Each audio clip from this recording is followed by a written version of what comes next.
Hello, everybody. A very good afternoon, and thanks so much for joining us today. My name is Rashid Khan, and I am absolutely thrilled about today's chapter of Too Weak, Too Strong.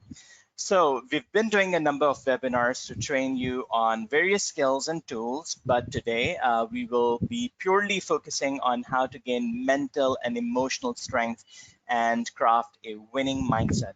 Because when you're emotionally strong, you work towards your goals with clear focus and greater energy. It makes accomplishing everything so much easier, and it is equally important for our mental well-being, strength of our character, and the overall satisfaction in life. So about today's trainer, I was first introduced to this amazing personality through my wife. I thank her for this. She once showed me one of his many viral short lectures on social media where he was talking about etiquettes of speaking to your spouse. Since that day, I'm an ardent fan of his talks. And those who don't know already, today's topic is train your brain, personal effectiveness and emotional resilience. And it is my absolute privilege and honor to be joined by Professor Dr. Javed Iqbal, who will be conducting today's session. Professor Dr. Javed Iqbal is a surgeon. As you can see, he's still in his surgeon attire with special interest in laparoscopic and cancer surgery. His professional qualifications are FCPS, FRCS, FACS, FICLS, MCPS, HPE. He's one of the pioneers of laparoscopic surgery in the region. He has trained more than 50 surgeons formally as a supervisor and thousands more who have worked with him in various capacities during his 4 decades long professional journey.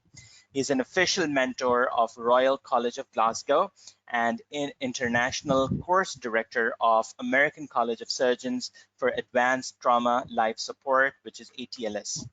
He's a well-known medical educationist and has been part of College of Physicians and Surgeons, University of Health Sciences, and Nishtar Medical University as faculty for medical education. He is on the reviewers panel of various index medical journals.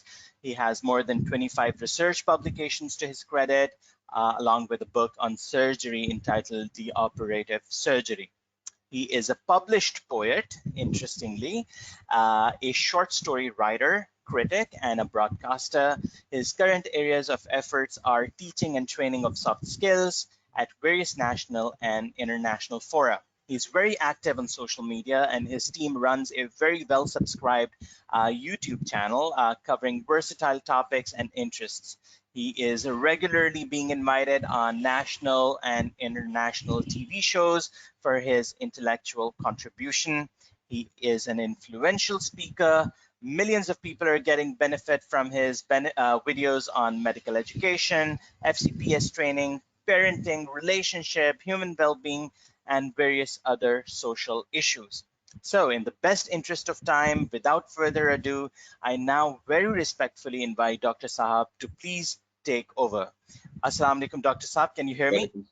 Thank you very much. Assalamu alaikum. Wa alaikum salam. Over to you now. Thank you very much.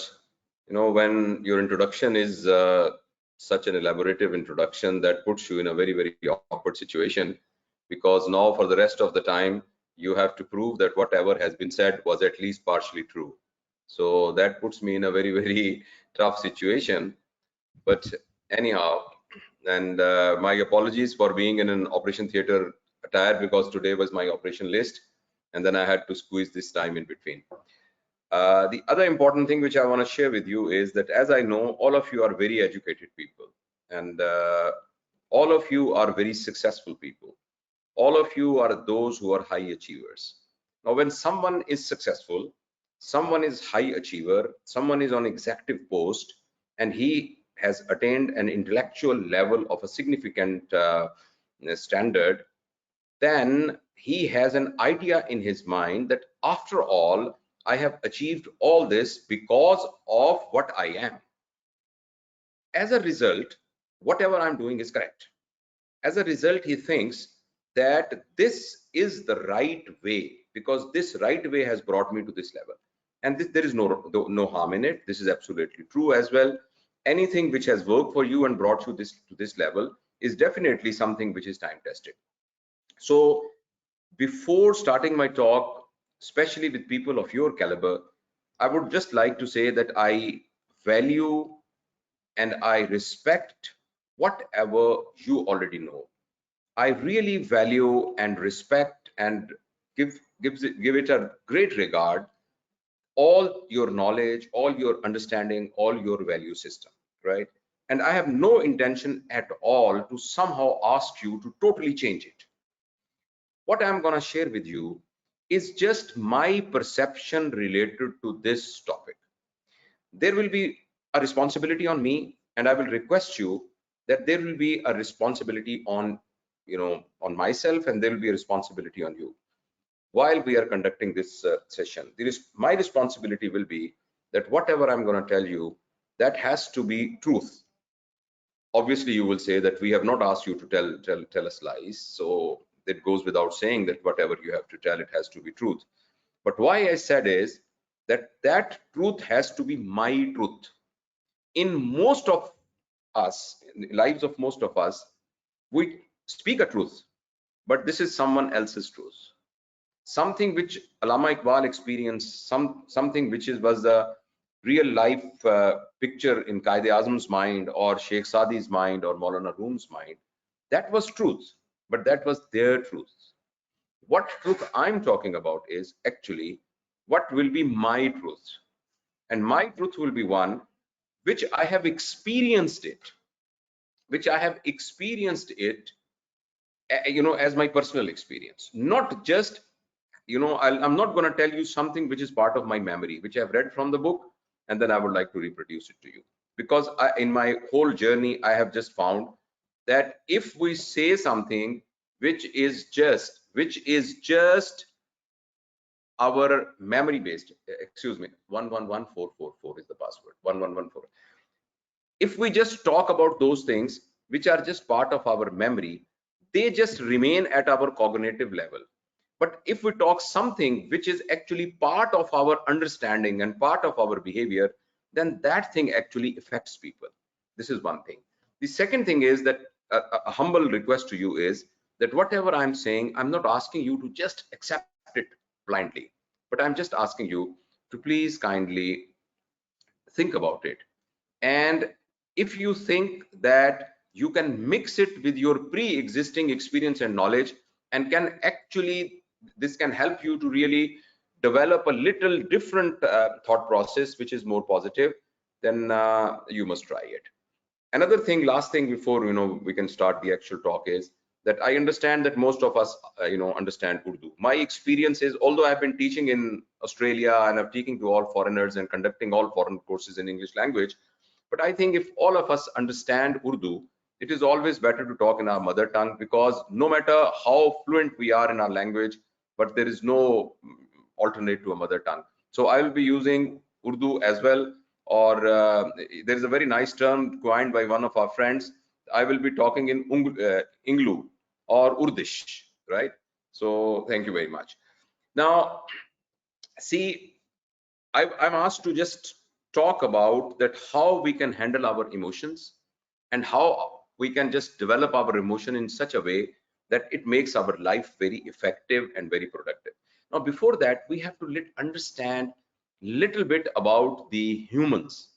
See, Allah subhanahu wa ta'ala has created, he knows how many type of creatures in this world. There are few which we know, 18,000 of them, and there are many which actually we have no idea at all. We have no idea at all, like this virus. No one has seen that virus, and so many other creatures, Allah has created, and we don't know about them.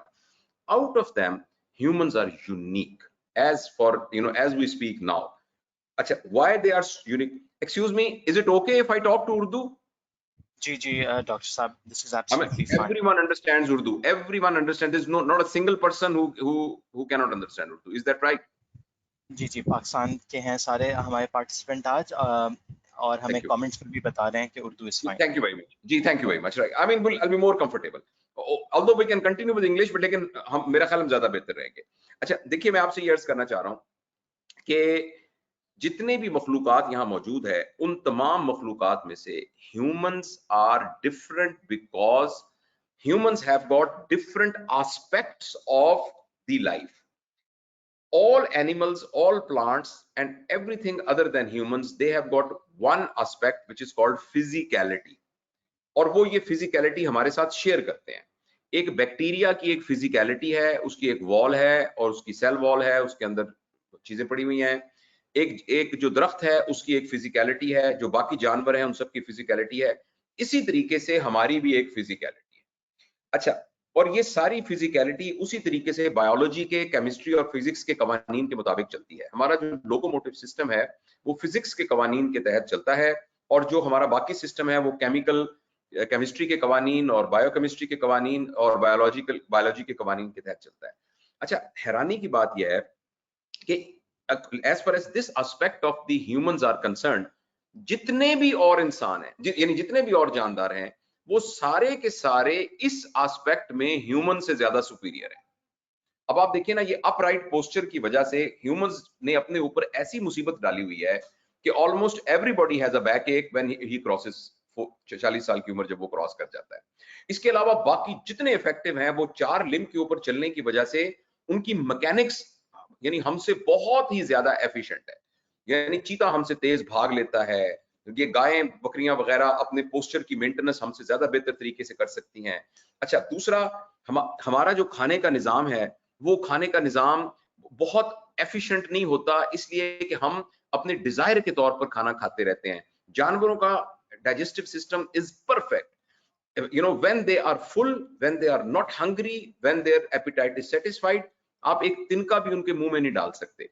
अच्छा, इसी तरीके से उनका जो reproductive system है वो बहुत ही nicely gazed है, यानी एक साल में एक दफा या 2 दफा they have got a heat period, and then one copulation means pregnancy, यानी एक दफा copulation means pregnancy, and then they continue their reproduction। इस सिलसिले में हमारा सिस्टम जो है उसमें बहुत सारे फॉल्ट है, वो इतना ज्यादा नहीं। यानी मुख्तसर मैं ये अर्ज करना चाहता हूं कि in our physicality, in our aspects of physicality, all we can not match the animals, right, we can not match the animals. और उसके बाद जो दूसरा एस्पेक्ट है वो है हमारा intellect. Now animals also have an intellect, even plants, उनका भी किसी ना किसी हद तक कुछ ना कुछ इंटेलेक्ट मौजूद है, मगर ये जो इंटेलेक्ट है, जो इंसानों के अलावा लोगों का इंटेलेक्ट है, ये सारा का सारा इंटेलेक्ट सर्वाइवल से रिलेटेड है। Their intellect is important because they have to use this intellect for survival. ये सर्वाइवल चाहे फूड की कंजम्पशन से रिलेटेड हो, या ये चाहे उनको फाइट एंड फ्लाइट मोड में ले जाने के लिए इंपॉर्टेंट हो, इतना का इंटेलेक्ट है। मेमोरी बहुत रिसर्च की गई है, उनकी भी मेमोरी है, मगर वो मेमोरी कोई क्रिएटिव मेमोरी नहीं है, वो मेमोरी भी सर्वाइवल को सपोर्ट करने के लिए जितनी मेमोरी चाहिए उतनी मेमोरी है। अच्छा, इसी तरीके से इंसानों के अंदर, तो इसलिए कहने का मतलब यह है कि तमाम जानवरों का जो इंटेलेक्ट है, जिस तरह फिजिकलिटी में तमाम जानवर इंसान से सुपीरियर थे, मगर इंटेलेक्ट के अंदर इंसान उनसे मच मच सुपीरियर है, और वो मैं अभी शॉर्टली अर्ज करूंगा क्योंकि यही हमारा टॉपिक है जो डिस्कस करना है। तीसरा, मैं पहले पूरा स्पेक्ट्रम कवर कर लूं। तीसरा जो एस्पेक्ट है वो एस्पेक्ट है हमारी इमोशनैलिटी। पहला था फिजिकलिटी, दूसरा था हमारी इंटेलेक्ट, तीसरा था इमोशनैलिटी। जानवरों में भी इमोशंस होते हैं, आपने देखा होगा कि कैसे बिल्ली अपने बच्चे को प्यार करती है, कैसे मुर्गी जो है जब उस पर कोई चील हमला करती है तो कैसे अपने बच्चे को बचाने की कोशिश करती है, एंड सो फोर्थ। इसी तरह उनके अंदर रेज और एंगर के भी आपने देखे होंगे। आपका पेट जो है किसी बात से नाराज हो जाए तो कैसे वो गुर्राता है और कैसे वो सब कुछ करता है। लेकिन अगेन, जब जितनी भी रिसर्च की गई है, देखा गया है कि जिनको तो आप ट्रेन कर लेते हैं ना, कुछ जानवरों को ट्रेन कर लेते हैं, तो उनकी इमोशनैलिटी सर्वाइवल से आगे के किसी लेवल पे चली जाती है। यानी कुत्ता कुर्बानी दे सकता है बाज़ औक़ात ना, और यानी वो उसका बेसिकली सर्वाइवल इशू नहीं होता, मगर वो अपने मालिक की खातिर बाज़ औक़ात sometime you know can do some kind of a sacrifice, जो कि एक इमोशनैलिटी बेस हो सकती है। गो इसके बारे में हमें 100% पता नहीं है। तो उनकी इमोशनैलिटी भी प्रीडोमिनेंटली एक्चुअली सर्वाइवल से ही रिलेटेड है, लेकिन इंसानों की इमोशनैलिटी सर्वाइवल से बियॉन्ड है। अच्छा, इसकी वजह, अच्छा, और चौथा जो एस्पेक्ट है उसको हम कहते हैं स्पिरिचुअलिटी। गालबन फिजिकलिटी में हम कॉमन थे, इंटेलेक्ट में किसी हद तक हम जानवरों से कॉमन थे किसी हद तक, और इमोशनैलिटी में कॉमन थे, but spirituality is one aspect which is probably unique to humans. और जब मुझसे हमें जिस बात का सवाल जवाब मैं अपने आप से पूछता हूं कि हम अशरफुल मखलूकात क्यों हैं, हम अशरफुल मखलूकात क्यों हैं, तो उसकी मेरे समझ के अंदर यही आती है कि वी आर अशरफ because we have got a unique aspect of our life which is spirituality, and animals they don't have spirituality, and because of this spirituality we are answerable to Allah subhanahu wa ta'ala as well, and I will just actually go through it one by one. इसके अलावा जो हमारी social sciences ने और हमारी psychology, socio economic psychology ने दो और एस्पेक्ट भी इंसानों के दरियाफ्त किए हैं जो उनके ख्याल के अंदर बहुत जरूरी हैं एक बैलेंस लाइफ गुजारने के लिए। गो ये इन चार मेन क्लासिफिकेशन से वो हट के हैं। उसमें एक है जिसको हम एडवर्सिटी कोशेंट कहते हैं। प्लीज मैं आपको दोबारा दोहराऊंगा कि जो फिजिकलिटी को हम PQ कहते हैं, फिजिकल कोशेंट, इंटेलेक्ट को IQ कहते हैं, आप सब वाकिफ हैं, आप सारे लोग बहुत IQ के लोग हैं, इसीलिए आप यहाँ बैठे हैं। फिर इमोशनैलिटी के लिए EQ है जिसे इमोशनल कोशेंट कहते हैं, और स्पिरिचुअल कोशेंट के लिए SQ की टर्म स्टीफन कॉवी ने इजाद की थी या दरियाफ्त की थी, जिसको हम कहते हैं स्पिरिचुअलिटी कोशेंट। तो एक दो कोशेंट और बाद में ऐड किए गए हैं। ये सारे एस्पेक्ट समझना जरूरी है एक बैलेंस लाइफ के लिए।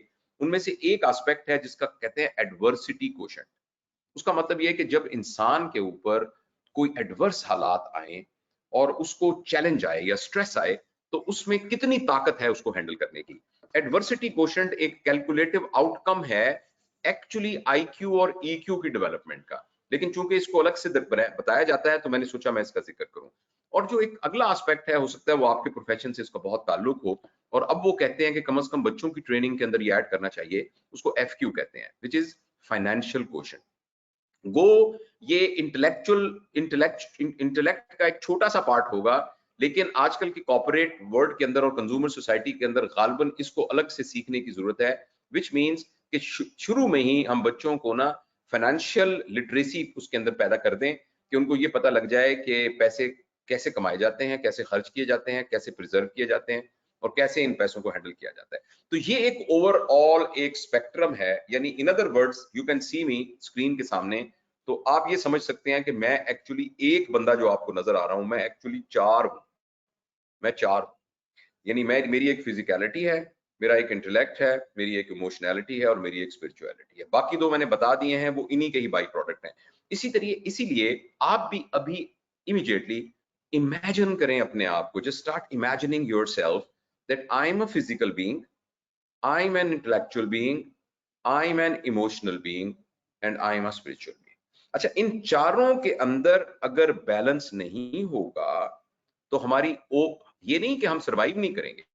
दुनिया में बहुत सारे लोग फिजिकल लेवल पर सरवाइव करके जिस लेवल पर जानवर जिंदगी गुजार रहे हैं, मैं इसको बुरा नहीं कह रहा। देखें, गधा होना कोई बुरी बात नहीं है, गधा होना कोई बुरी बात नहीं है, बैक्टीरिया होना कोई बुरी बात नहीं, यानी लेवल की तौर पर। तो दुनिया में बहुत सारे लोग जो हैं वो एनिमल लेवल पर अपनी जिंदगी गुजार के इस दुनिया से चले जाते हैं, और देखने में वो लगता है कि वो बिल्कुल ठीक ठाक आदमी है, वो पैदा हुए, खाए पिए, उन्होंने रोजगार का इल्म हासिल किया, उसके बाद कुछ पैसे वैसे कमाए, उनके बच्चे हो गए, फिर बच्चों की शादियां कर दी, वो दुनिया से चले गए, थोड़ी सी इंटेलेक्ट और साथ इमोशनैलिटी को यूज करते रहे, और उसके अलावा कोई बहुत इफेक्टिव जिंदगी नहीं गुजारी। जब वो गए तो किसी को याद भी नहीं था कि कोई शख्स था, और वो यहाँ से चला गया। बहुत सारे लोग इस लेवल पर जिंदगी गुजार के गए हैं, बहुत सारे लोग जो है वो इंटेलेक्चुअल लेवल पर बहुत आला जिंदगी गुजार के गए हैं, मगर बाकी एस्पेक्ट्स के अंदर उनका प्रॉब्लम रहा है।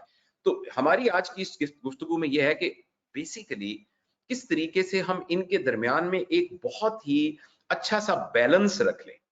वो बैलेंस इसलिए जरूरी है कि मैं और आप, हम में से हर शख्स is born with tremendous potentials, and anything which is achieved by any human being starting from Hazrat Adam alayhi salam to date, anything which is achieved by any human being, you and me are actually born with the same potential.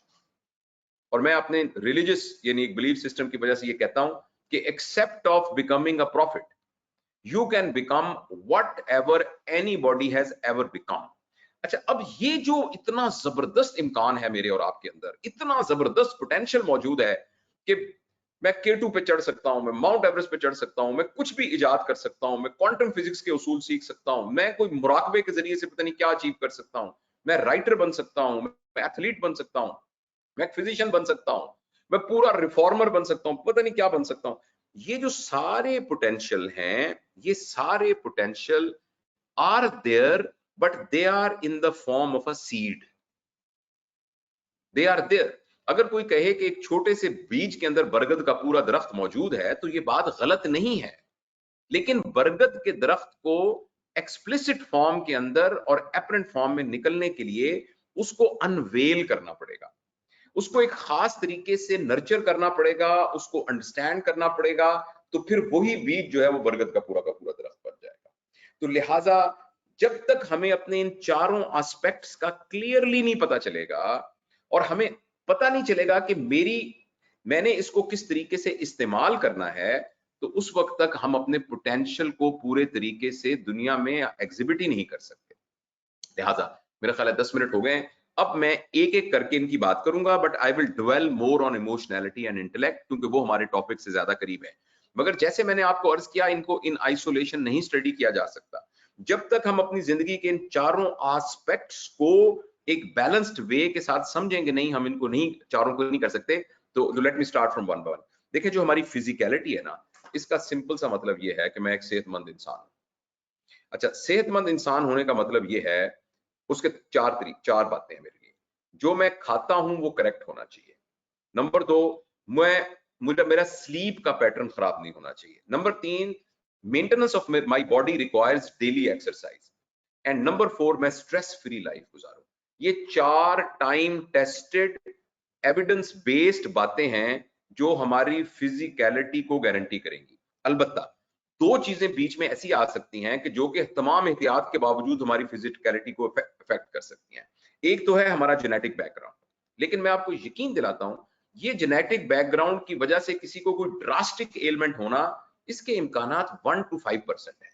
यानी एक बंदे के अंदर gene है कि उसको cancer होगा colon का, तो वो कैंसर होगा। या एक बंदे के अंदर एक जेनेटिकली वो प्रीडिस्पोज्ड है किसी भी कोई मेटाबॉलिक डिजीज में, तो वो उसको मेटाबॉलिक डिजीज होगी। लेकिन इसका ये तो अगर ये होता भी है तो this is not in our control, तो इसको तो वक्ती तौर पे हम माइनस कर देते हैं।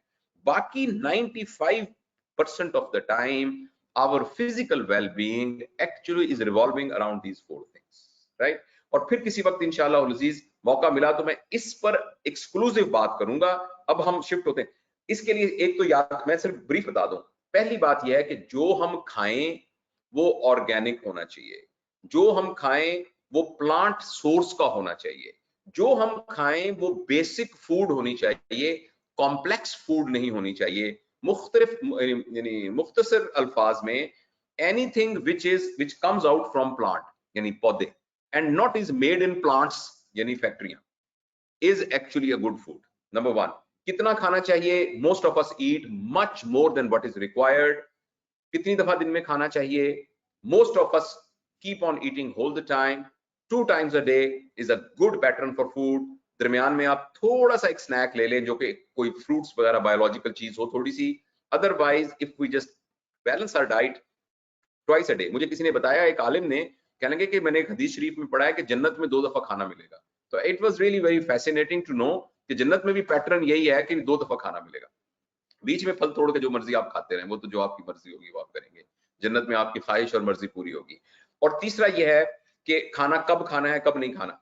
और नंबर 2 बात यह है कि हम जो खाएं उसको हम मेंटेन करने के लिए हमें डेली वर्कआउट करना है। हर बंदे की एम, आई एम अप्रोक्सीमेटली अप्रोचिंग 60, तो मेरे लिए जो एक्सरसाइज का पैटर्न है वो डिफरेंट होगा जो एक 20 साल के लड़के के लिए है या एक 40 साल के खातून के लिए है।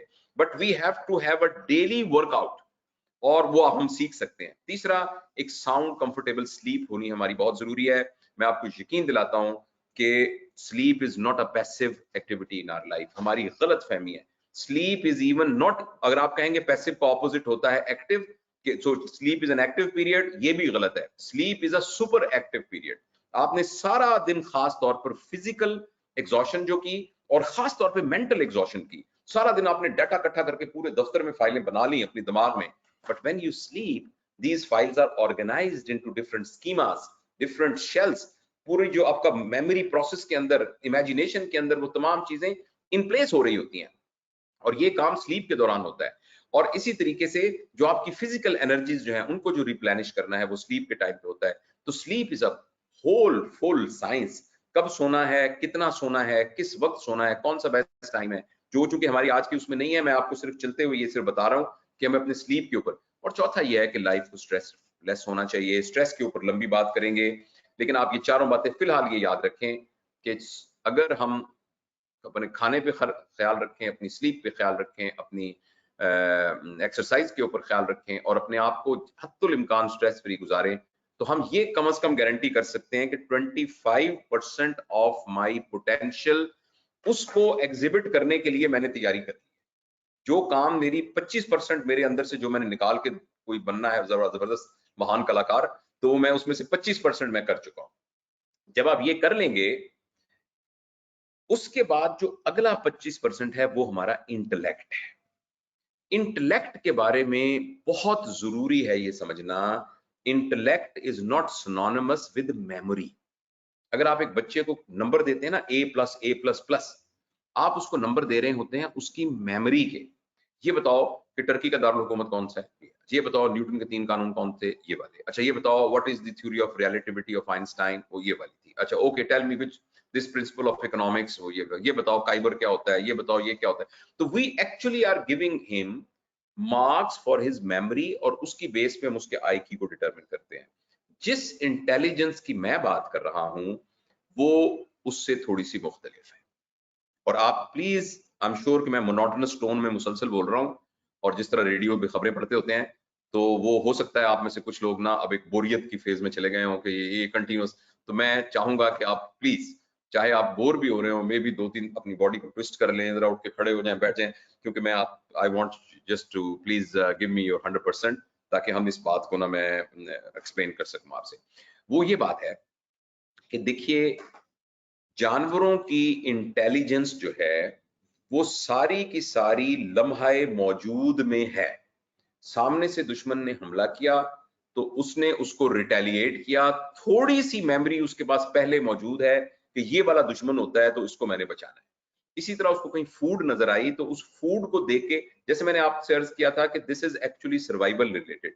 नो, ह्यूमंस के अंदर ये हुआ है कि इस लम्हाए मौजूद के फ्रेम के अलावा ह्यूमंस ने अपनी जेनेटिक, अपनी नर्चरिंग और अपनी ट्रेनिंग के साथ अपने पीछे बहुत ह्यूज बैंक ऑफ मेमोरी इकट्ठी कर ली है, ह्यूज बैंक ऑफ मेमोरी।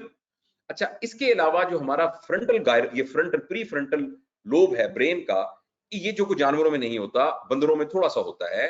तो ये जो प्री फ्रंटल लोब है ना, इस लोब के अंदर इस मेमोरी के अलावा जो एक दूसरी एबिलिटी डेवलप हुई है, क्रिटिकल थिंकिंग, प्रॉब्लम सॉल्विंग की वजह से एक इस तरफ एक और बहुत बड़ा खजाना बन गया जिसे कहते हैं इमेजिनेशन। लिहाजा जानवरों की और हमारी इंटेलिजेंस में यह फर्क है कि जानवर के पास डाटा मौजूद है जो सामने से आया, और उस डाटा पे उसने अपनी फिजिकल एबिलिटीज के हिसाब से रिएक्ट करना है। लेकिन ह्यूमंस के पास जब डाटा आएगा तो उस डाटा ने प्रोसेस होना है through his memory and process होना है थ्रू हिज इमेजिनेशन, और उसके बाद एक बहुत कॉम्प्लेक्स सॉल्यूशन बनकर बाहर निकलेगा। ये उसकी इंटेलेक्ट है। अच्छा, अब होता यह है, चूंकि हमने इस डोमेन के ऊपर कोई एफर्ट नहीं की, हमने कभी आज तक सोचा ही नहीं है कि मैंने अपनी इंटेलिजेंस को कैसे बढ़ाना है। Most of, I am sure आपने सोचा होगा, लेकिन मोस्ट ऑफ द पीपल, उनको इस बात का ख्याल ही नहीं है कि मैंने अपने इस प्रोसेस को कैसे हैंडल करना है। तो होता यह है कि whenever something comes from front as a data, and this data before it comes to my processing unit, इसके सामने हमारी मेमोरी का एक फिल्टर आ जाता है which is of different color than actually the color of the transparency of that stimulus. और जो ही वो दूसरा आता है, साथ ही एक तीसरा कवर आ जाता है, वो हमारी इमेजिनेशन का। I can give you a simple example. Someone comes and he just says something, and I know from my previous memory that he is a wicked person, he is a lawyer, he is a fraud. और दूसरी तरफ मेरी imagination का lens अंदर आ जाता है और वो आके मुझे ये कहता है कि अगर इसने ऐसे कर लिया ये तो मुझे बहुत नुकसान पहुंचा देगा, अगर उसने ये किया तो ये तो मैं बिल्कुल ही हो जाऊंगा। लिहाजा अब we are not encountering what was the stimulus, we are not actually handling what was the data, we are handling our own interpretation of that data।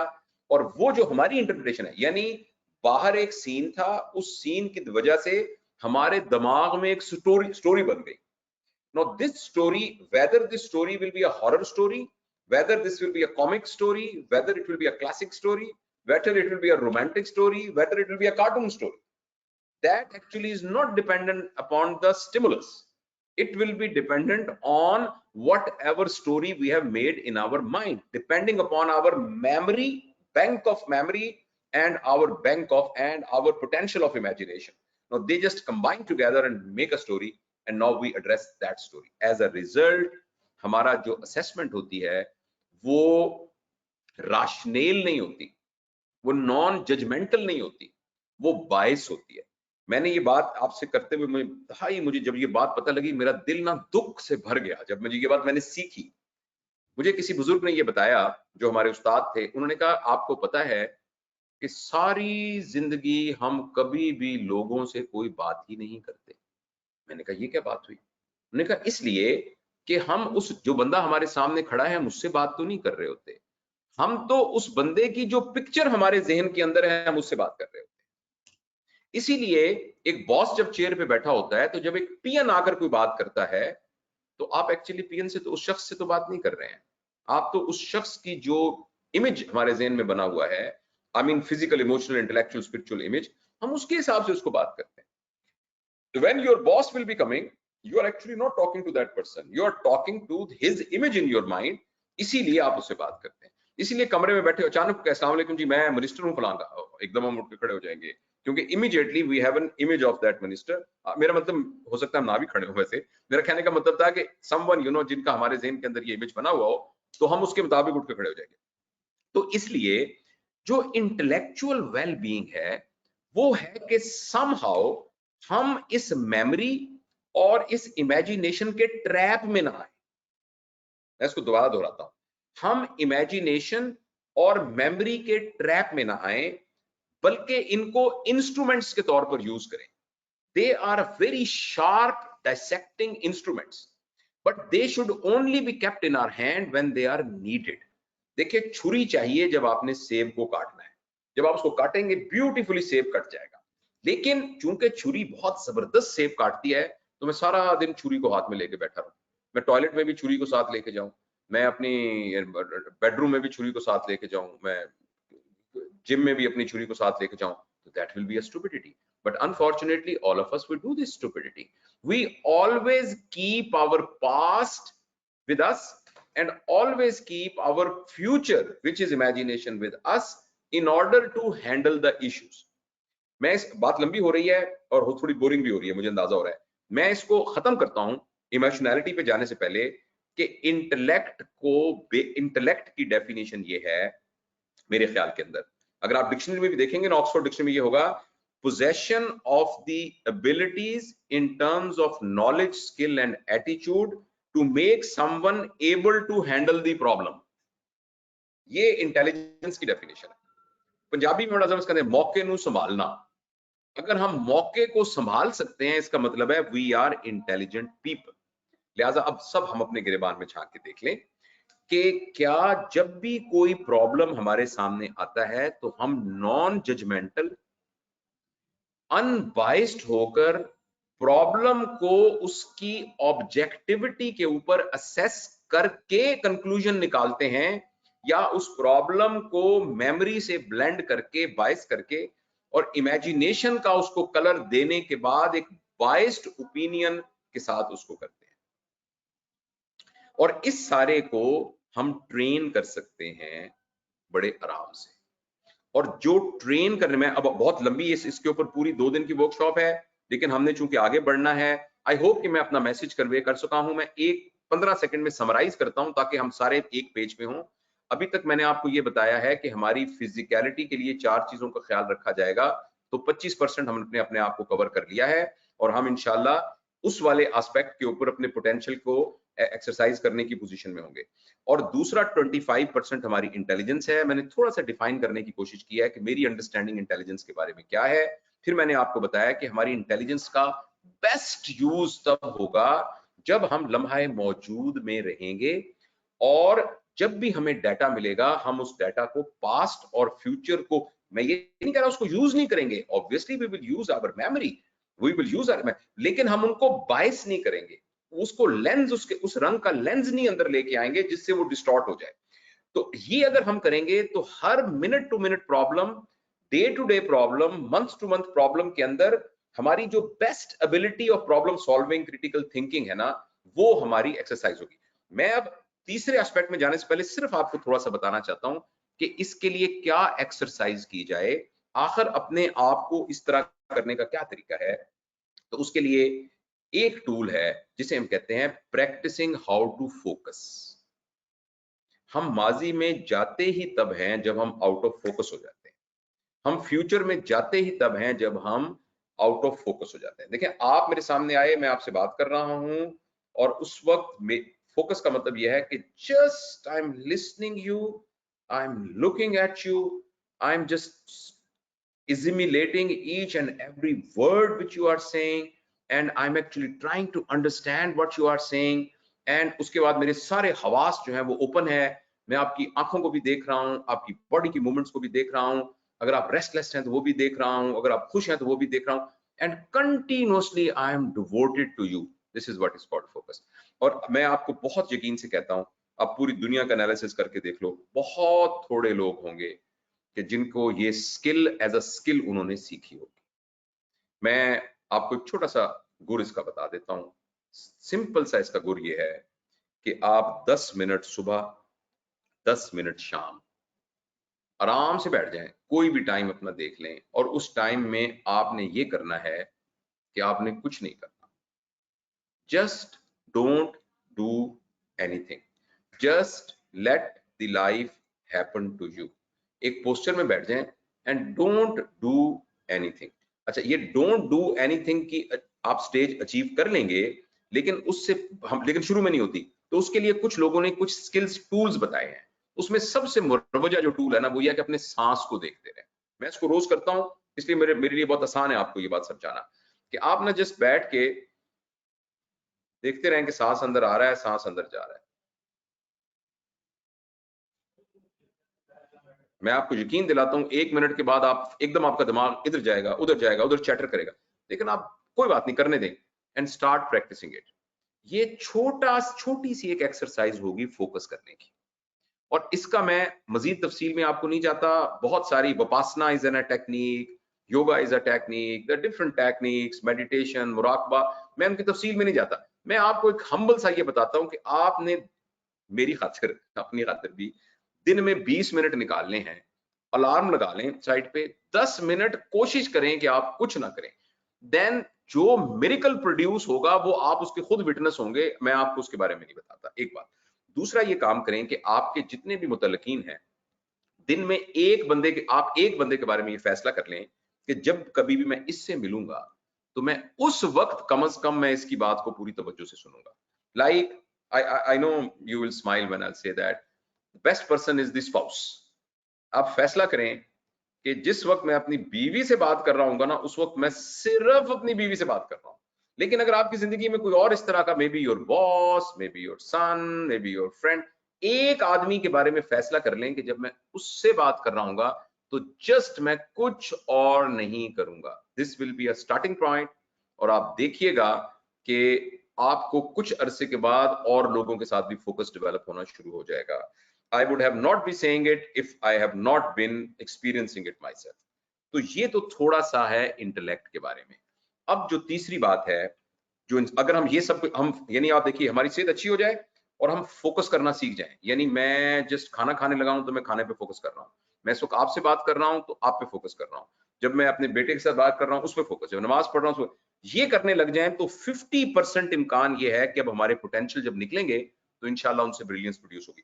तीसरी जो अहम बात है वो है emotionality. We must understand first of all I'm sure you already know it, though let me repeat it however, कि emotions होते क्या है। देखिए, आप जब भी हमें हमारे इर्द गिर्द कुछ भी होता है तो उसका जो पहला इम्पैक्ट हमारे हेड में बनता है, उसको आप उर्दू में बड़ा जबरदस्त लफ्ज है एहसास। एहसास, फीलिंग, अचानक feeling. A very dear friend of mine came and I had a pleasant feeling. Someone which is very nasty, and it's not very pleasant for me, he came and I had a bad feeling. Someone abused me, I had a very bad feeling. Someone praised me, I had a pleasant feeling. तो वो एहसास का कोई लफ्ज नहीं होते, एहसास का कोई मतलब है, आप वो एक जस्ट एक एरोमा, जैसे आपने एक परफ्यूम स्प्रे किया तो पूरे कमरे में परफ्यूम फैल जाती है, इस तरह हमारी पूरे थॉट प्रोसेस भी नहीं मैं कह रहा, हमारी जो background value of our mental activity है, उसके अंदर एक कैफियत डेवलप हो जाती है, उसको हम एहसास कहते हैं। अच्छा, एहसास के बाद जो दूसरी चीज पैदा होती है उसको हम ख्याल कहते हैं और थॉट्स कहते हैं। एहसास के बाद थॉट पैदा होती है। अच्छा, जो थॉट है, थॉट को समझना भी बड़ा जरूरी है। अगर ये हम सामने वर्कशॉप कर रहे होते तो मैं कुछ एक्सरसाइजेस करके ना इसको हम और अच्छे तरीके से मैं इसको एलैबोरेट करने की कोशिश करता, लेकिन अभी आप ये समझिए कि थॉट होती क्या है। और all of you can see me, I'm sure you can see me, I'm gonna clap, you will hear the voice। मैं आपसे ये कहूंगा कि आप ना फोकस कीजिएगा, when I clap तो you will hear that voice, तो आप उस वॉइस के ऊपर फोकस कीजिएगा, और जब वो वॉइस खत्म हो जाए तो तब भी उस वॉइस पर ही फोकस करते रहिएगा 10 सेकंड के लिए। I hope I made it clear. When I clap you will hear the voice and then you keep on hearing the voice even if there is no voice, right? Okay, let's start now.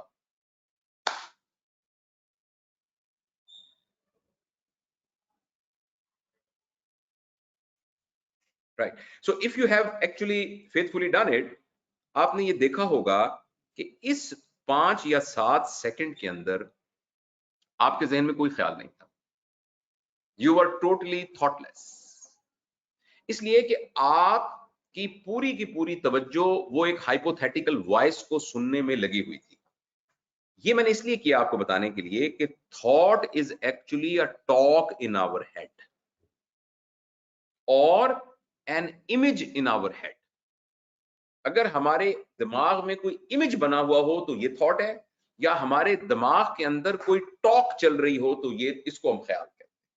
और जब हमारे दिमाग के अंदर कोई talk ना चल रही हो और कोई इमेज ना बना हो तो फिर हमारा mind at that time mindless होता है, थॉटलेस होता है।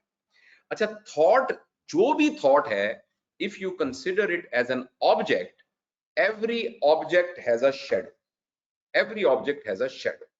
This shadow will be long if the object is long, this shadow will be short if object will be short, right? Now shadow of the thought is called emotion. I hope this algorithm is now clear in our mind. First of all, there is ehsas. Ehsas results in thoughts, and thought has a shadow, and name of that shadow is emotions. अच्छा, ये जो emotions हैं ये हर thought के emotions होते हैं। अगर एक प्लेजेंट थॉट है तो प्लेजेंट इमोशन होंगे, अगर एक अनप्लेजेंट थॉट है तो अनप्लेजेंट इमोशंस होंगे। अच्छा, ये तो एक नेचुरल आउटकम है जो कि आपके इख्तियार के अंदर है ही नहीं। थॉट नेगेटिव बना तो इमोशन बनेगा ही नेगेटिव, थॉट पॉजिटिव बना तो इमोशन बनेगा ही पॉजिटिव। हाउएवर, हम एज अ इंसान ये करते हैं कि जब इन इमोशंस के साथ अपनी मेमोरी ऐड कर देते हैं या इमेजिनेशन ऐड कर देते हैं, तो जितनी अमाउंट में हम उसको ऐड करते हैं उसके हिसाब से ये इमोशन चार्ज्ड हो जाते हैं। पता नहीं मैं ये बात समझा सका हूं कि नहीं समझ। हर थॉट के नतीजे में इमोशन तो बनेंगे ही बनेंगे, लेकिन अगर हम इसको फ्यूल नहीं करेंगे with our memory and imagination तो ये इमोशन जस्ट रहेंगे, कहेंगे कुछ नहीं हमें। हाउएवर, जिस तरीके से इंटेलेक्ट में अगर मैं बैडली ट्रेंड हूं अपने इंटेलेक्ट में, इसी तरह अगर इमोशनैलिटी के अंदर मैं बैडली ट्रेंड हूं अपने इमोशंस के अंदर, तो मैं जूं ही मेरे थॉट के नतीजे में इमोशन बनेंगे, ये इमोशंस को पीछे से फ्यूल कर देगी मेरी मेमोरी या मेरी imagination, and these emotions will become charged, and charged emotion का ultimate outcome होता है anger. Anger is actually charged negative emotion. किसी ने मुझे, sorry for using this word, किसी ने मुझे गाली दी, इसके नतीजे में एक बुरा एहसास पैदा हुआ, इसके नतीजे में एक बुरा ख्याल आया, इसके नीचे एक बुरे इमोशन बने। लेकिन अगर इस जगह पर मैंने अपनी मेमोरी और अपनी इमेजिनेशन को ऐड किए बगैर ये कहा कि ये जो इसने गाली दी है, इसके पीछे इस शख्स की जहालत है, या ये बहुत बुरी तरह हर्ट हुआ है, या इसको ये लगता है कि मैंने एक काम किया है हालांकि मैंने काम नहीं किया, इसकी वजह से इसने मुझे गाली दी है। अब मेरा इमोशन तो बैड ही होगा, मगर ये मेरा इमोशन चार्ज्ड नहीं होगा। जब ये मेरा इमोशन चार्ज नहीं होगा तो इसकी फिजिकल या कोई ना कोई इमोशनल एग्जिबिशन नहीं होगी, मैं उसको एग्जिबिट नहीं करूंगा किसी तरीके से। हो सकता है मैं गाली सुनने के बाद उसको ये कहूं कि यार मुझे आप समझाओ तो सही कि इतनी फजूल बात तुमने मुंह से क्यों निकाली। इट इज क्वाइट पॉसिबल अगर मैंने उसको चार्ज ना किया। लेकिन अगर मैं उसको चार्ज कर दिया तो काफी इम्कान है कि उसने मुझे एक गाली निकाली तो मैं 10 गालियां भी निकालूंगा और उसको मैं टांगे भी तोड़ूंगा, और मुझे मौका मिला तो मैं उसको छुरी भी मारूंगा। राइट? तो हमारी इमोशनैलिटी का पूरा डायनामिक्स ये है। ठीक है, इसके अंदर भी प्रॉब्लम हम सारे इंसान जानवरों के अलावा विक्टिम हैं अपनी इस जबरदस्त किस्म की कैपेसिटी के। As far as our intelligence and emotionality is concern, we are super intelligent computer because we have got tremendous intelligence, tremendous memory, and a tremendous imagination, right?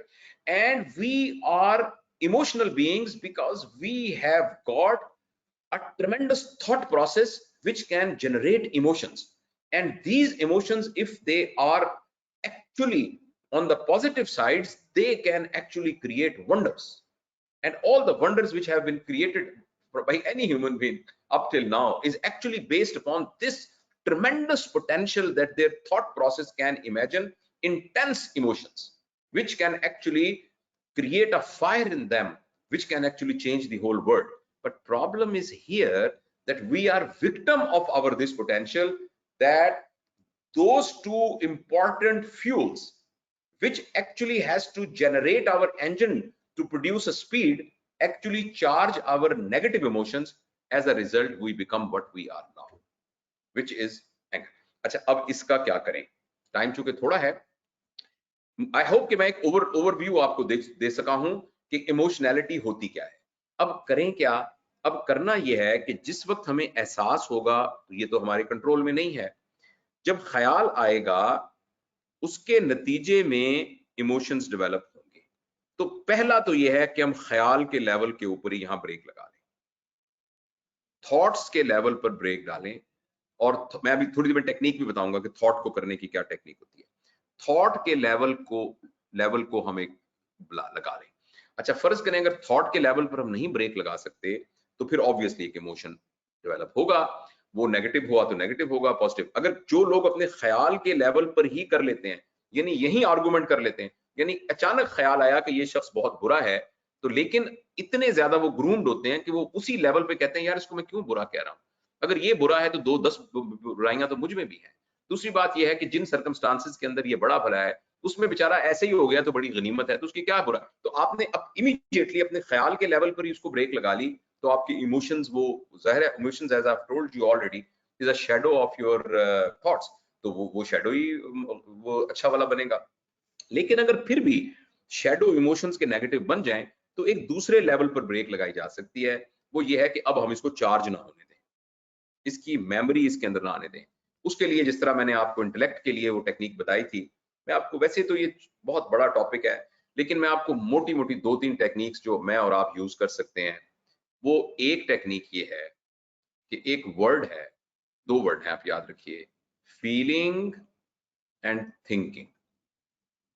Normally emotional circumstances में we feel first and think later, हम सिर्फ इसको reverse करते हैं, think first feel later.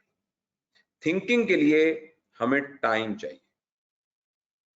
तो in other words, जब भी जिंदगी हमारे ऊपर वारिद हो और हमारे ऊपर कोई भी स्ट्रेसफुल सिचुएशन आए, अनप्लेजेंट सिचुएशन आए, तो हम बीच में एक वक्फा डाल दें रिएक्ट करने की बजाय। आपने मुझे थप्पड़ मारा और मैंने भी एक मुंह से थप्पड़ मार दिया, अब वो बीच में जो हमारा वक्फा था ना इख्तियार का, जिसके अंदर थिंकिंग प्रोसेस हो सकता था, वो मैंने मिस कर दिया, राइट? इसकी बुनियादी तौर पर एंगर मैनेजमेंट की इमोशनल स्टेबिलिटी के लिए बहुत लंबी एक डिस्कशन चाहिए। मैं आई ऑफर दैट किसी वक्त में इंशाल्लाह, एंड आई प्रेफर कि मैं ये कोरोना का वो खत्म हो तो हम सामने आमने सामने होके ट्रेनिंग करें। और these are the trainings which I actually conduct for the corporate sector and for our intelligentsia, for you know academia. उनके साथ ये मैं करता हूँ सारी एक्सरसाइजेस वगैरह। अल्लाह करे ये कोरोना खत्म हो तो मैं इस पर हम बात कर सकें। वक्ती तौर पे आप ये बताता हूँ कि आप ना जबरदस्ती हम में से हर एक इंडिविजुअल ये कह ले कि आइंदा कभी जिंदगी के अंदर मुझे कोई भी ऐसी सिचुएशन आई जिसमें मेरा predictable response high emotional response है, I will just delay the response for some time. और उस टाइम के दौरान मैं सोचूंगा कि मुझे ये क्या रिस्पॉन्स देनी चाहिए।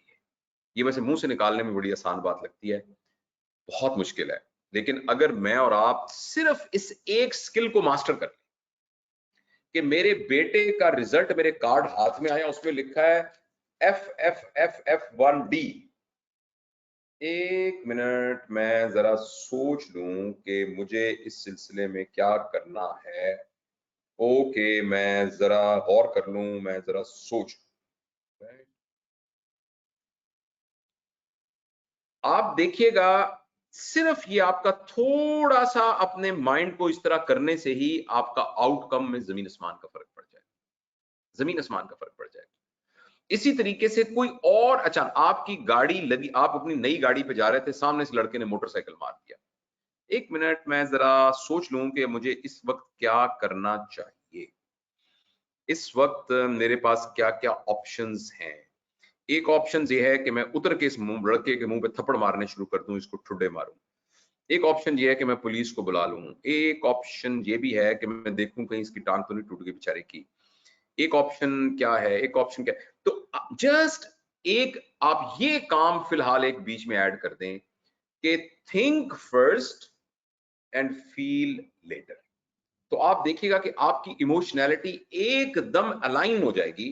और क्योंकि हम सब के अंदर पोटेंशियल मौजूद है, हमारा दिमाग कभी भी यस और नो नहीं करता। आप यकीन करें, हमारा दिमाग इतना स्पीडली स्विच होता है कि इस एक वक्त में 10 ऑप्शन हमारा दिमाग सोच सकता है। लेकिन प्रॉब्लम ये होता है कि हम वो जो स्मॉल विंडो, जिस विंडो को खोल के उसने ऑप्शंस अपनी बाहर निकालनी है, उन ऑप्शंस की वो विंडो ही नहीं खोलने दे रहे होते और हम इमीडिएटली रिएक्ट कर लेते होते हैं। तो इमोशनैलिटी के लिए ये बात। और दूसरी बात, मैं बस 5 मिनट में खत्म। और जो दूसरी बात जो है वो रिलेटेड है पहले वाली टेक्निक से, और वो ये है कि जब आप 10 मिनट कुछ ना करके बैठे ना, तो उसके बाद 5 मिनट और बैठ जाएं और एक और काम करें। और उस काम का नाम है रिफ्लेक्शन। उसके लिए साइंटिफिक मॉडल मौजूद हैं, गिब्स रिफ्लेक्शन मॉडल मौजूद है, गैगनीज मॉडल मौजूद है, बहुत सारे मॉडल्स मौजूद हैं। मगर मॉडलों को छोड़ें, सीधी सी बात यह है कि रोज रात को सोते वक्त 5 मिनट के लिए बैठ के कहें कि आज मैं सुबह उठा, फिर मैंने ये किया, फिर मैंने ये किया, फिर ये किया, फिर ये किया, और आप अब तक पहुंच जाएं। और उस पूरी फिल्म को रिवाइंड करके चला के देखें और सोचें कि क्या ऐसा था जो मैं बेहतर करता, क्या ऐसा था जो मैं ना करता तो अच्छा था, क्या ऐसा था कि आप उस फिल्म को जो ही रिवाइंड करेंगे, इसको हम रिफ्लेक्शन कहते हैं। This is one of a very very good tool. ये इमोशनैलिटी हो गई। अगले 1 मिनट में मैं आपको स्पिरिचुअलिटी को टच करना चाहता हूँ। स्पिरिचुअलिटी हम किसी रिलीजियस टर्मिनोलॉजी के अंदर नहीं बोल रहे हैं। स्पिरिचुअलिटी से मुराद ये है कि जो कुछ मैं कर रहा हूं उसे कहते हैं व्हाट, कैसे मैं कर रहा हूं इसको कहते हैं हाउ, क्यों मैं कर रहा हूं इस सवाल के जवाब का नाम है spirituality. I want to become a doctor, ये व्हाट है। How I will become, I take admission in a medical college, do MD CAT and I become a doctor, ये how. Why I am becoming a doctor, for example, my answer to my why question is because I belong to a poor family, I need lot of money, I'll get lot of money and build a very good standard for my life. This is one answer to why. ये तो गलत answer नहीं है. मैं इसलिए doctor बन रहा हूं कि मैं गांव में रहता हूं, मेरे गांव में लोग माल नरिश्ड हैं, मेरे गांव में लोग मैटरनल मॉर्टेलिटी रेट पर, मैं इंशाल्लाह डॉक्टर बन के ना इन सबको ये वाले प्रॉब्लम सॉल्व करूंगा. ये भी गलत नहीं है, दोनों गलत नहीं है, लेकिन दोनों की स्पिरिचुअलिटी में बहुत फर्क है, क्योंकि दोनों का वाई आंसर डिफरेंट है. तो अगर हम अपनी स्पिरिचुअलिटी को ग्रो करना चाहते हैं, जिससे हमारी पर्सनैलिटी के ऊपर एक final icing on the cake होगी after physicality, intellect and emotionality, जो एक फाइनल आइसिंग होगी वो ये होगी कि एकदम हम हर चीज में हमारा वाई जो है वो बहुत हाई लेवल का चला जाएगा. मैं इनसे क्यों गुफ्तगू कर रहा हूँ? आई. मैं इस वक्त सो क्यों रहा हूँ? वाई. मैं ये प्रोफेशन क्यों इख्तियार कर रहा हूँ? वाई. तो ये हम हर वक्त में अपने वाई का आंसर तलाश करें. मैं आखिरी बात करके इजाजत लूंगा. इवन रिलीजियस एक्टिविटी, बच्चों को हम कहते हैं नमाज पढ़ो, दिस इज व्हाट. कैसे पढ़ो? ये देखो, ऐसे वुजू करो, यूं करो, खड़े हो, सर को ढांको, नमाज पढ़ो, दिस इज हाउ. अगला सवाल ये है वाई. उस बच्चे के अंदर वाई का आंसर सही हुआ तो ये वो नमाज होगी जो बुराई से, फुहश से रोकेगी, और ये वो नमाज होगी जो जन्नत में लेके जाएगी. और अगर इस वाई का आंसर ये हुआ, सारे पढ़ रहे हैं तो मैं भी पढ़ूं, अबू आप भी तो पढ़ रहे हैं तो मैं भी पढ़ूं, अगर मैं ना पढ़ूंगा तो आप मुझे डांटेंगे, अगर उसके अंदर वाई का ये आंसर हुआ तो फिर आदमी नमाज भी पढ़ेगा, झूठ भी बोलेगा, नमाज भी पढ़ेगा, रिश्वत भी लेगा, नमाज भी पढ़ेगा, बाकी फ्रॉड भी करेगा सारे के साथ. तो ये है spirituality.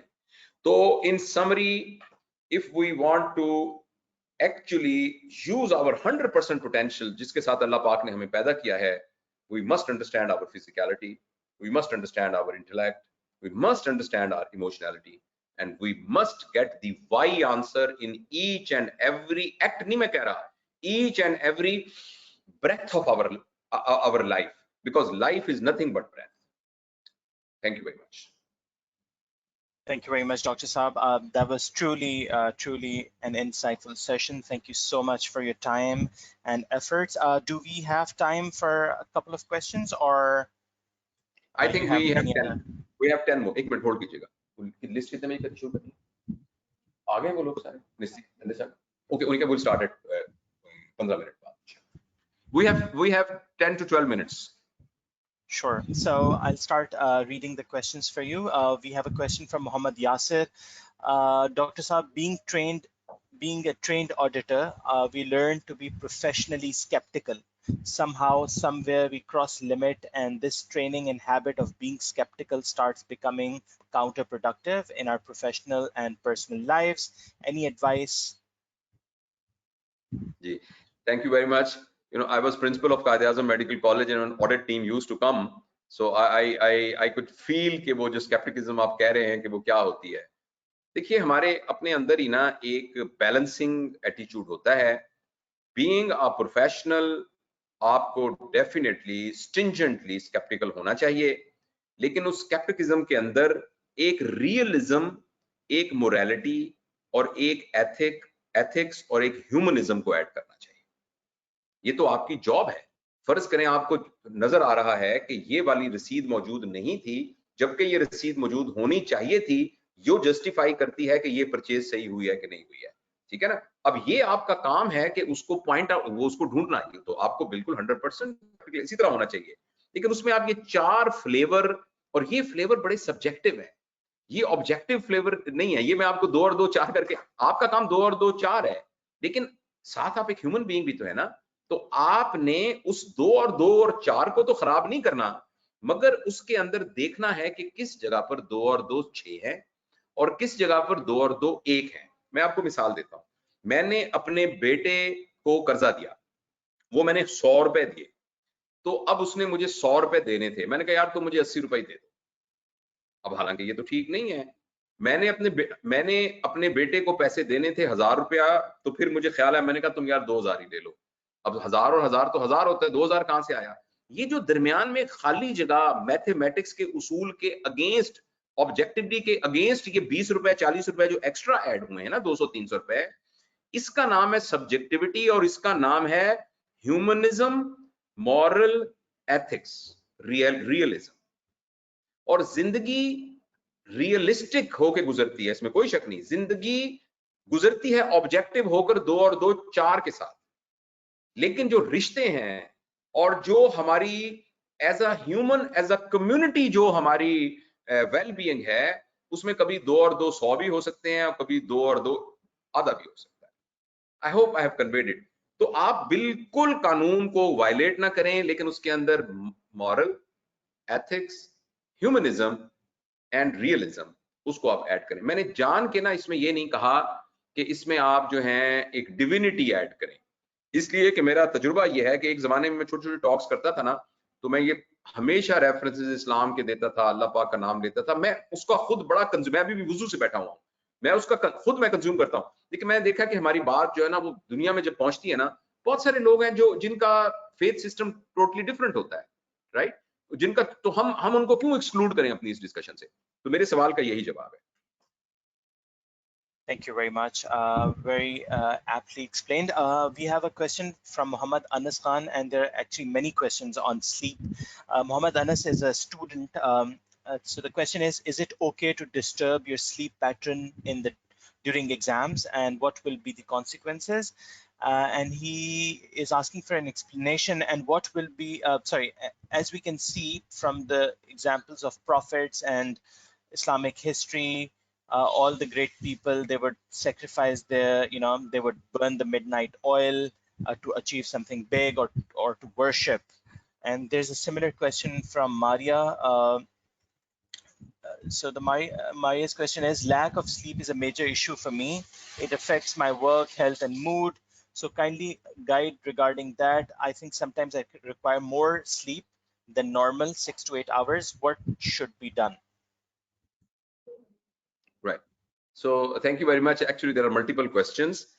I would also, I'll answer to it, but I'll also would like to refer to my channel, which is Professor Dr. Javed Iqbal, and we have a very exclusive talk on sleep on it, which will cover, all those things. So anyway, I would just like to respond to them. देखिए, बात ये है, exam से पहले मैंने आपसे अर्ज किया था कि when we are asleep, our brain is still working.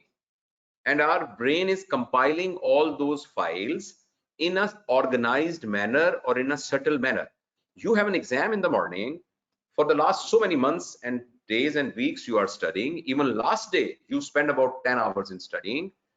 But whatever you have jumbled in your brain has to be organized in a proper shelves.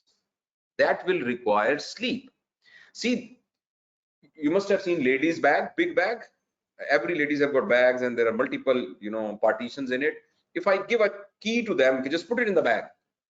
When you put it there, the time to find it out comes, it is always very difficult to find it out. And when I give it to my wife, most of the time she's just fighting and putting it here and there, and then, she finds it out. However, if she has made different partitions in the bag, this is for the keys, this is for tissue paper, this is for the change, this is for makeup, equipment, this is for what, and she puts that thing in that particular, portion, it is very easy to just pick it up.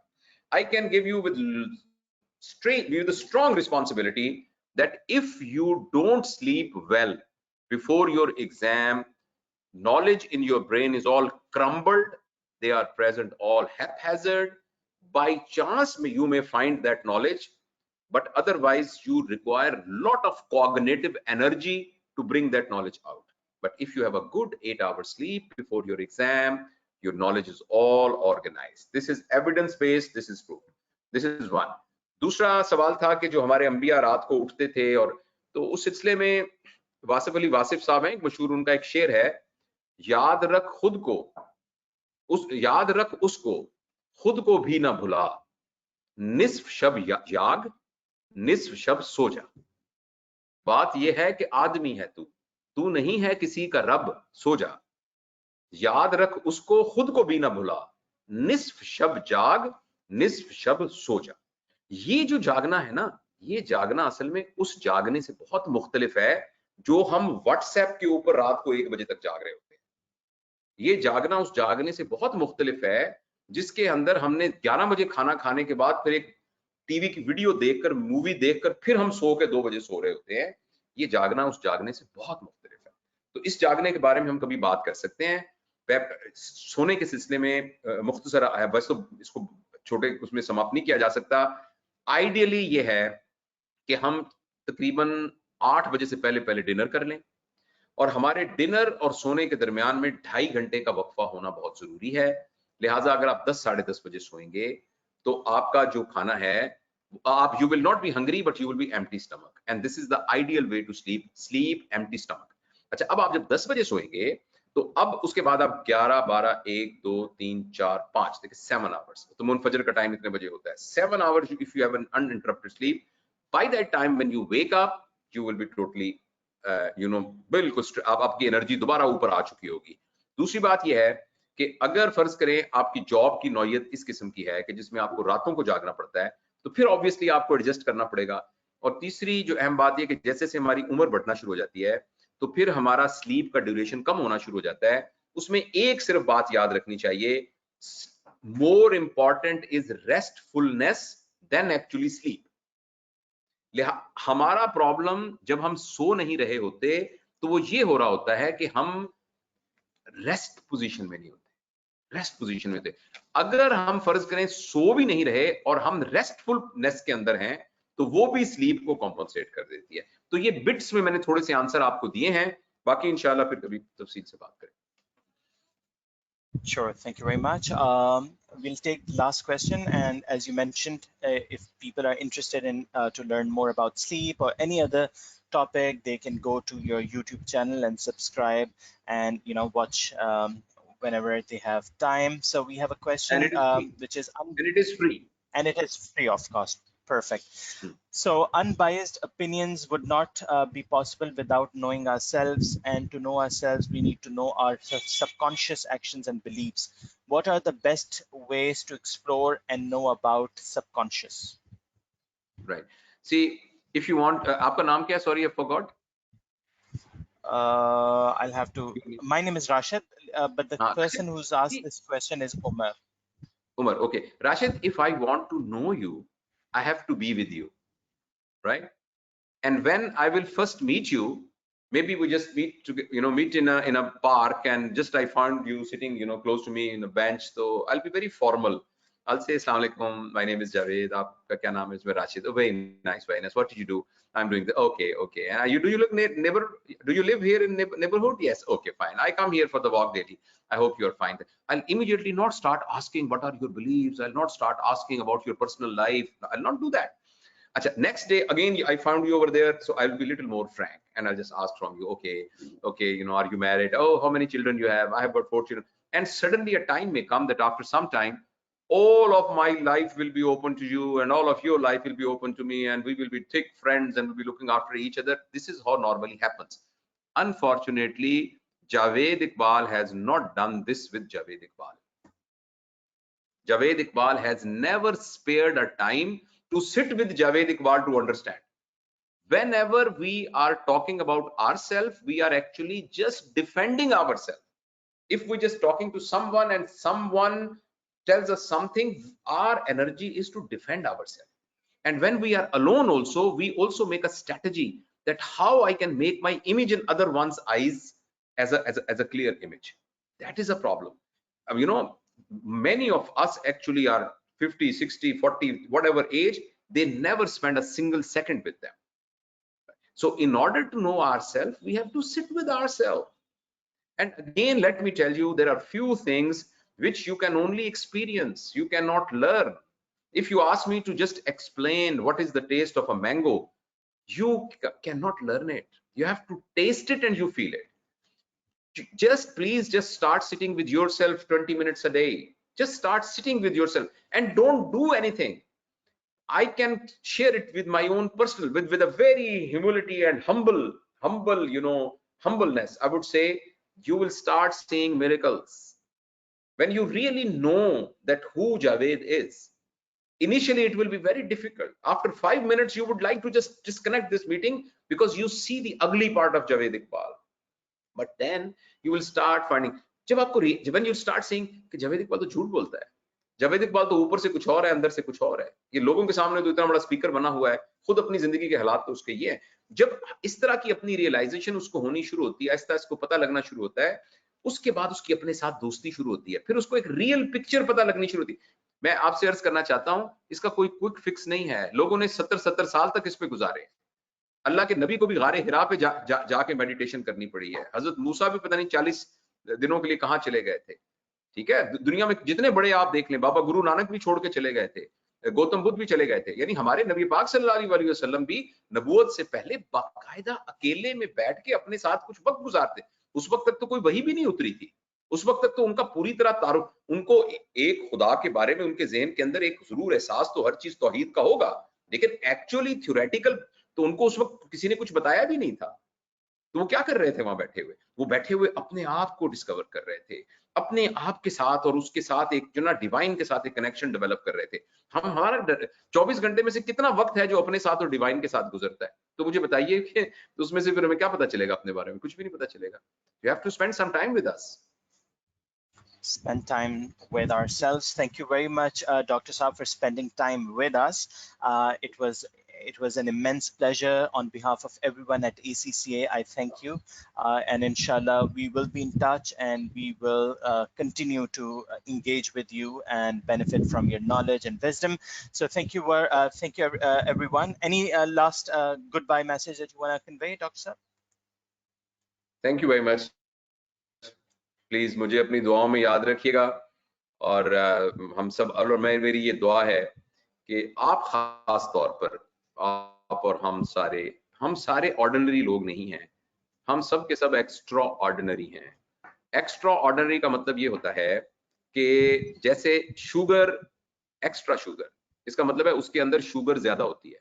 Large, extra large, इसका मतलब it is more large. So when we say we are extraordinary, which means our ordinariness has to be more than the ordinary, right? So we have to be more ordinary than ordinary in order to be extraordinary.